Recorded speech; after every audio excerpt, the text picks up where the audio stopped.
Hi friends, সবাই কেমন আছো? আশা করি সবাই খুব ভালো আছো। আমরাও খুব ভালো আছি।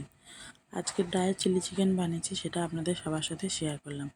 প্রথমে চিকেন নিয়েছি কিছুটা পরিমাণে, সেটা ভালো করে ধুয়ে নিয়েছি। নিয়ে এর মধ্যে আদা বাটা, রসুন বাটা, নুন আর ভিনিগার মাখিয়ে রেখেছি। কেউ ভিনিগারটা না দিলেও না দিতে পারেন। কিছুটা পরিমাণে দেখুন পেঁয়াজ কেটে রেখেছি। এখানে রসুন একদম ঝিরি করে কেটে রেখেছি। তারপরে কিছুটা পরিমাণে ক্যাপসিকাম নিয়ে কেটে রেখে ভালো করে ধুয়ে কেটে রেখেছি। এবারে একটা কড়ার মধ্যে কিছুটা পরিমাণে তেল দিয়েছি। তেলটা ভালো করে গরম হওয়ার জন্য। তেলটা ভালো করে গরম হয়ে গেলে এর মধ্যে রসুন কুচিগুলো সবটাই দিয়ে দেবো। দিয়ে ভালো করে একটু লাল লাল করে ভাজা করব। ভালো করে নেড়ে চেড়ে ভালো করে একটু লাল লাল করে ভাজা করে নেবো রসুনটাকে। নিয়ে যে পেঁয়াজগুলো কেটে রেখেছিলাম, এবার এই পেঁয়াজগুলো সব তেলের মধ্যে দিয়ে দেবো। দিয়ে ভালো করে একটু পেঁয়াজটাকে লাল লাল করে ভালো করে নাড়াচাড়া করে ভাজা করে নেব। আপনার যদি এই রান্নাটা যদি কারোর যদি ভালো লাগে আপনাদের, প্লিজ চ্যানেলটাকে লাইক, কমেন্ট ও সাবস্ক্রাইব করবেন। এবার পেঁয়াজগুলোকে ভালো করে লাল লাল করে একটু দেখুন ভাজা করে নিয়েছি। দেখুন কী সুন্দর করে আমার লাল লাল করে পেঁয়াজগুলো ভাজা হয়ে গেছে। এইভাবে করে পেঁয়াজগুলো একটু লাল লাল করে ভাজা করবেন। দিয়ে পেঁয়াজগুলো আমি ভালো করে একটু নাড়াচাড়া করে নিলাম। দিয়ে বাটির মধ্যে দেখুন চিকেনটা যে ম্যারিনেট করে রেখেছিলাম নুন, আদা, রসুন সব কিছু দিয়ে আমি একটু তার মধ্যে পরে একটু সয়া সসও দিয়ে দিয়েছি। দিয়ে আমি একটু ভালো করে মেখে রেখেছিলাম। এবার সেগুলো কড়ার মধ্যে আমি দিয়ে দিলাম মাংসগুলো সব। দিয়ে আমি ভালো করে মিডিয়াম আঁচে চাপা দিয়ে মাংসটাকে ভালো করে যতক্ষণ না জল বেরোয় ততক্ষণ আমি পর্যন্ত না চাপা দিয়ে নাড়বো।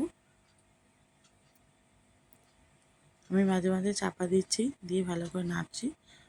আবার একটু কিছুক্ষণ বাদে ঢাকনা খুলে নেড়ে দিচ্ছি, দিয়ে আবার চাপা দিচ্ছি।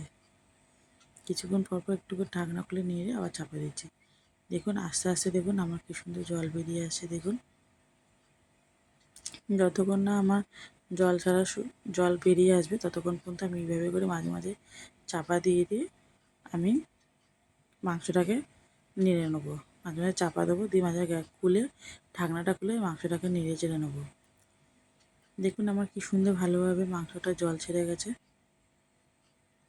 এবার মধ্যে আমি আস্তে আস্তে যে ক্যাপসিকামগুলো কেটে রেখেছিলাম ভালো করে নেড়ে চেড়ে নিয়ে ওই ক্যাপসিকামগুলো সব এর মধ্যে সব দিয়ে দেবো। আমি ভালো করে নেড়ে চেড়ে নিচ্ছি। নিয়ে এবার ক্যাপসিকামগুলো সব এর মধ্যে আমি দিয়ে দিলাম। দিয়ে আবার আমি চাপা দিয়ে ভালো করে মাংসটাকে কষে নেবো যতক্ষণ না ক্যাপসিকাম, পেঁয়াজ আর মাংস পুরোপুরি ভালোভাবে সিদ্ধ হয়ে যায়।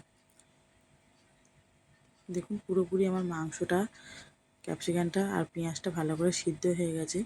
এবার একটা বাটির মধ্যে আমি কিছুটা পরিমাণে টমেটো সস আর তার মধ্যে চিনি একসাথে ভালো করে নেড়ে নিয়েছিলাম। নিয়ে এই টমেটো সসটা আর চিনি যেটা ভালো মতো গুলে নিয়েছিলাম সেটা আমি এর মধ্যে এবার দিয়ে দেবো কড়ার মধ্যে। আমার ভালো করে কষা হয়ে গেছে, এর মধ্যে কোনো কিন্তু জল ইউজ করব না। এবার ভালো করে আমি এটা নেড়ে চেড়ে একটু মাখা মাখা হয়ে আসবে। হয়ে গেলেই আমার ড্রাই চিলি চিকেন কমপ্লিট হয়ে যাবে। দেখুন আমার ড্রাই চিলি চিকেন কমপ্লিট হয়ে গেছে। এটা কিন্তু কোনো ঝোল থাকে না, এটা একদম কিন্তু মাখা মাখা হয়। সবাই একবার করে খেয়ে দেখবেন, কি ভালো লাগে খেতে।